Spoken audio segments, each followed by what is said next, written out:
Welcome back to the Big Ten's Best, where we are counting down the top 10 Big Ten all-purpose players from 2000 to 2009.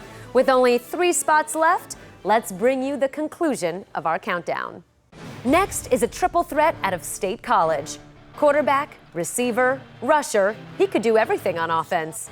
The 2005 Big Ten Offensive Player of the Year, Michael Robinson. Michael Robinson was a foxhole guy to me.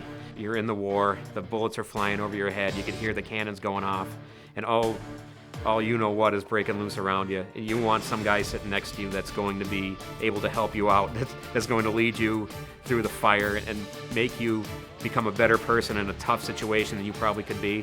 That was Michael Robinson. Robinson at quarterback. Faked it, throws back to Mills, touchdown. Joe Paterno said Michael Robinson was perhaps the most athletic, versatile player that he had. Whether it was wide receiver, running back, quarterback, it didn't matter. He was willing to do whatever the team needed him to do. Mills, the end around to Robinson, heading for the corner, Robinson, touchdown! He didn't know if he should be with the quarterbacks or the receivers or a special teams guy, but Penn State knew he was way too talented to be on the sidelines. So when it came to it, he would actually go to the campus library and he'd read the clips to try to find out what position he was going to play on Saturday. And here they come with the option. Robinson, touchdown, Nittany Lions. Name me the other guy who played quarterback, who played running back, and who played receiver during his career. There isn't. Not a good one anyway. He knew how to win. That's all you need. Robinson became the first player in Penn State history to throw for over 2,000 yards and rush for over 500 yards in the same season. That impressive resume lands him at number 2 on our list. Next, to Ann Arbor, where this all-purpose player set the Big Ten record for punt returns with 127. He accumulated over 5,000 all-purpose yards and was the first Wolverine to accrue more than 1,000 return yards in a season. He is Steve Breston. Steve Breston was a great football player here, a great football player. He was a team player. He was a guy that no matter what you asked him to do as a coach, he was going to say yes. Once he got on the field, he had a unique style of running. He had these long strides, and he was able to slide his way, in and out of tackles. And I think he was very elusive. And for Breston to be able to show an explosion, but it didn't look like he was running that fast, really made it difficult to handle. A long handoff to Steve Breston. He's been quiet, but breaks free. Breston down the sideline. Might go, will go. Michigan touchdown. I used to say to him, hey, now look, when you're catching those punts, it's important that you fair catch. First Hoosier missed, and now it's trouble.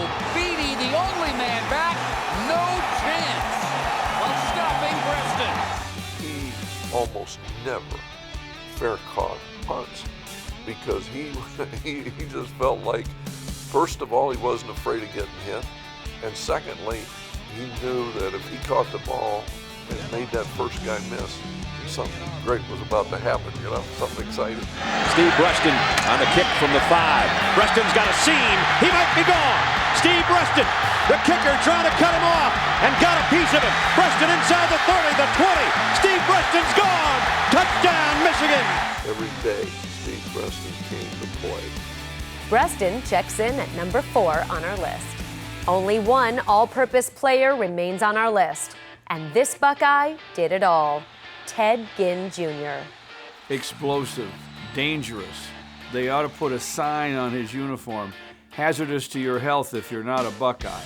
Well, number one is the one thing you can't teach is speed. Whenever he got some space, he was gone. Very versatile, dynamic, explosive. Steve Ginn's wide open, folks. Touchdown. Here we go. Ted Ginn was to me, always seemed a few steps faster than everybody else on the field. He just played faster. He could fly. Returning punts is a tough job. It really is. Because here it is, you're looking in the sky and you have guys coming down at your full speed, and there are a lot of times you didn't get your block knocked on. Ginn at the goal line. They fake the end around. Ginn in the secondary. You can forget about it. Nobody's going to catch him. Ginn will take it 100 yards. Touchdown, Ohio State. If I think of Ted Ginn for one single play, it's that 60-yard kickoff return at Michigan State in 2004. left the Spartans in the dust. I mean, I can see that in my own mind today. What a beautiful play. He had this magical ability to get the ball that on returns, if you didn't get him and pin him in at the beginning, he was going to be gone. Teddy Ginn on the move. Gone. Turbo time. Time to make a house call. Teddy Ginn. Straight stepping. Touchdown, Buckeye. You'd have to consider him one of the best all time, and if not the best. Anytime he touched the ball, he was a danger to take the distance. And everybody knew it. Everybody tried to stop him, but he still got huge numbers despite the fact everybody's focused on him. Great fake. Wide open. Ginn. Touchdown, Ohio State. Punt returns, kick returns, rushing, receiving. Ted Ginn Jr. was a threat to score every time he touched the ball.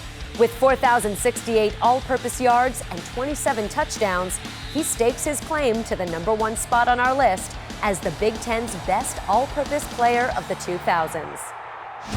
So there you have it. One last look at the final list of the Big Ten's best all-purpose players from the 2000s. That will do it for us from the Big Ten studios in Chicago. We hope you enjoyed our countdown of the Big Ten's best all-purpose players from the 2000s. I'm Julie Alexandria. Thanks for watching.